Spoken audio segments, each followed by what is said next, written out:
ตานงซานរបស់នរណាទៅដែលបានធ្វើឲ្យរោមរបស់ខ្ញុំខូចអស់ប្រកាសជាសត្វវែងនឹងនងសានហើយដែលបានធ្វើឲ្យរោមរបស់ខ្ញុំខូចអស់មិនមែនទេខ្ញុំមិនចេះបាញ់ទឹកទេពួកយើងលើគំនិតធ្វើម៉េចនឹងអាចចាក់សេរ៉ូមបានអីចឹងប្រកាសជាការនោមដាក់បានធ្វើឲ្យខ្ញុំសឹមហើយមិនមែនទេខ្ញុំក៏មិនចេះបាញ់ដែរចូលពួកយើងចាប់ដើមដោយ5មនុស្សដែលយើងចូលចិត្តដើម្បីធ្វើការស៊ើបអង្កេតអីចឹងគឺអញហើយដៃណូសរធំបានធ្វើឲ្យបណ្ដាញរបស់ខ្ញុំខូចអស់កន្ទុយបានជ្រើសរើសគ្របដណ្ដប់វាបានផុតពូជកាលពីរាប់លានឆ្នាំមុនខ្ញុំគឺជាដៃណូសរខ្លាំងៗដែលចម្លែកពេកម៉ាក់ខ្ញុំមិនចង់លេបថ្នាំទេលឿនឡើងគុំយឺតយ៉ាវអីចិត្តយឺតពេកហើយខ្ញុំមិនទៅទេខ្ញុំមិនចង់រៀបការទេកូនសម្លាញ់ធ្វើល្អទៅម៉ាក់នឹងមកទទួលកូនពេលចេញពីរៀនការពិតទៅសាលាធំសិក្សាក៏សប្បាយដែរប៉ុន្តែបានបញ្ចុះតម្លៃក៏អាចជួបមិត្តថ្មីបានដែរកូនសម្លាញ់ម៉ាក់មកទទួលកូនទៅផ្ទះហើយម៉ាក់មិនក៏ម៉ាក់មកទទួលខ្ញុំលឿនម្លេះខ្ញុំមិនទាន់ហើយនៅឡើយទេលឿនឡើងទៅផ្ទះញ៉ាំបាយទៅកូនដែលដើរបានប៉ុន្មានឆ្នាំហើយមិនក៏មិនស្ដាប់បង្គាប់បែបនេះម៉ាក់លេងខ្ញុំទៅ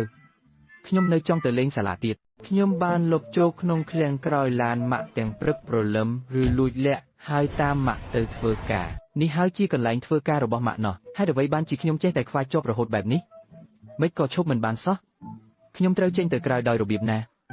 អ្នកណាមកជួយខ្ញុំផងខ្ញុំមិនខ្វល់ទេខ្ញុំគ្រាន់តែចង់ចុះទៅលេងកូនសម្លាញ់អូនឆាប់ចុះពីមេត្រូទៅម៉ាក់ថាប៉ុន្មានថ្ងៃមុនមានក្មេងម្នាក់លេងទឹកហើយត្រូវបានអ្វីមួយដែលតាក់ទងនឹងទឹកចាប់យកទៅដូច្នេះយើងគុំនៅទីនេះទៀតអីយើងឆាប់ទៅអនុញ្ញាតឲ្យក្មេងនេះទៅហើយ